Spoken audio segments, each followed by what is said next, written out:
tough on him, but he'll stand by him. I mean, what was it like working with these? Do you feel like you draw any sort of inspiration for the characters that you create based on your interactions with these actual Delta members and that sort of stuff?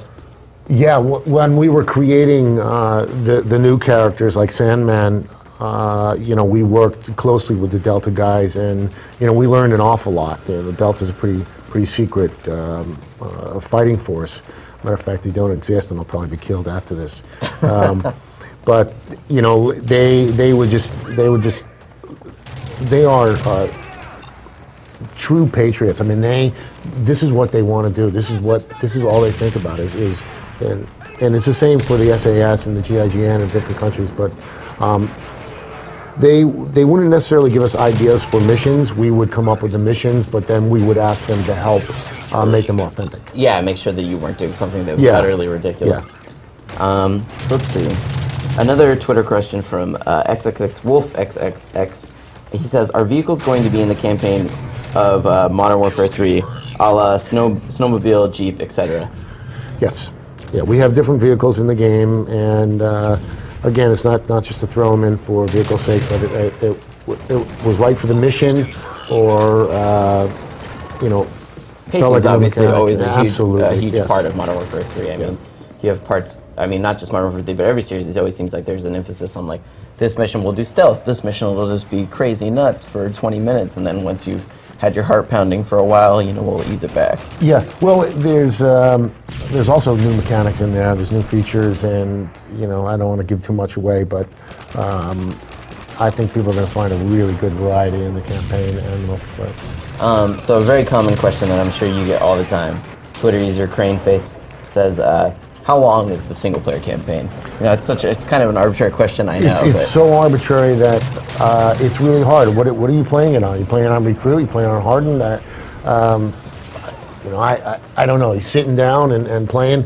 We never sit down when we're designing a game and go, let's make a 10-hour game. We go, let's make a great story. Yeah. And whatever it comes out to be, and nowadays, as we're designing, we've been doing it long enough that you have an idea that, okay, this is long enough, but it's really about the story, and we just let it happen. I mean, I think the thing too with the Modern Warfare series and Call of Duty in general is that campaign is only obviously one component, right? I mean, today throughout the live stream we've shown single player. There's that campaign, and then there's Spec Ops, and then there's multiplayer with that. Yep. You can level up to some crazy level, and then Prestige over and over again. You can literally spend. Yep. Well, what about, you think about the Spec Ops and the new thing that we just added. So we've got the mission modes that we've had in there before, which was a game mode in itself. Now we've added survival mode, and survival mode is unlimited amounts of waves, infinite waves, and that you can go on and on and on, and it's so addicting, so much fun. It's a true co-op experience. And there are leaderboards for it as well. Absolutely, all the leveling up, all the upgrading, all that whole system from multiplayer we brought into survival mode. So yeah, you're absolutely right. We kind of look at the game now as there's something for everybody, and it's just three legs of the stool. You got campaign, single player, you've got Spec Ops, the co-op, and of course multiplayer. They're huge. Yeah, I mean, obviously multiplayer has been. I mean, it's you're not going to mess with something too much if it works and it's amazing. Yeah, right. But I've noticed that leveling seems a little bit different in this, that there's been so many more challenges added to where the sense of reward is constant. I mean, even right there, throughout this we've seen constant numbers popping up, constant awards popping up. So you don't necessarily have to be like the world's most amazing, player to sit there and still be able to earn rewards, level up.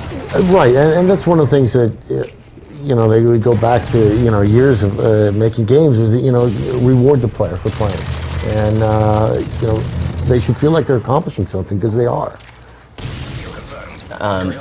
Right, sorry, I get distracted whenever I see. Me too. You have your community manager and Guy playing, and the guy's just a monster. Yeah, he is. Yeah, I know. So another Twitter question that comes from Twitter user I think Muza, who I think I like their question. So they're gonna win a Modern Warfare 3 gaming glasses from Gunner Optics. They ask, what things will make people want to play and stay on Modern Warfare 3 instead of playing one of the older Call of Duty games like Black Ops? Well, I mean, we've learned from those games. Now, I'm not saying go away from those, but I think that you know, any iteration of a game, you know, you try and make it better. You feel like you've made it better, and you know, I think besides the upgrades that we made, in additions to all the leveling up and the weapons and things like that, the levels look better, they sound better, they feel better, right? We've learned about creating just a map, and what makes it special. Do you guys typically kind of go back and sit there and be like, you know, like you have that meeting where you're like, well, what didn't we like? What do we feel like we could have done better? Oh, absolutely. I mean, you know what you don't like, right? You come away and you know right away the things that didn't work as well as others, and the first thing you want to do is right those wrongs. So remember, if you're just tuning in, we're playing Call of Duty Modern Warfare 3, live streaming here with the multiplayer. The new mode, kill confirmed. Seeing a Predator missile strike come in. Oh, successful. It sure was.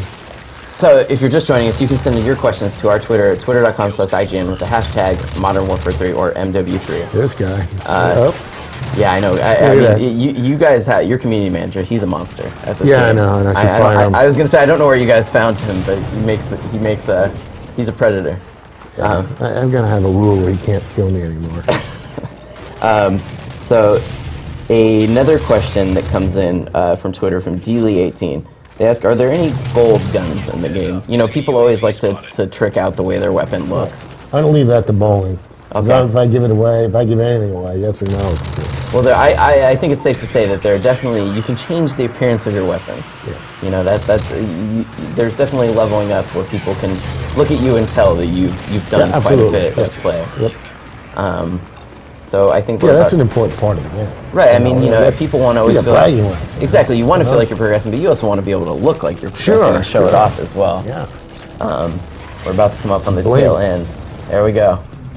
I've noticed the nice thing about the kill confirm maps too is that, you know, they're actually pretty fast paced. They don't tend to. They seems like they kind of focus the combat in a way that other multiplayer modes don't. For, you know, like in a typical multiplayer map, since people aren't trying to collect tags, they'll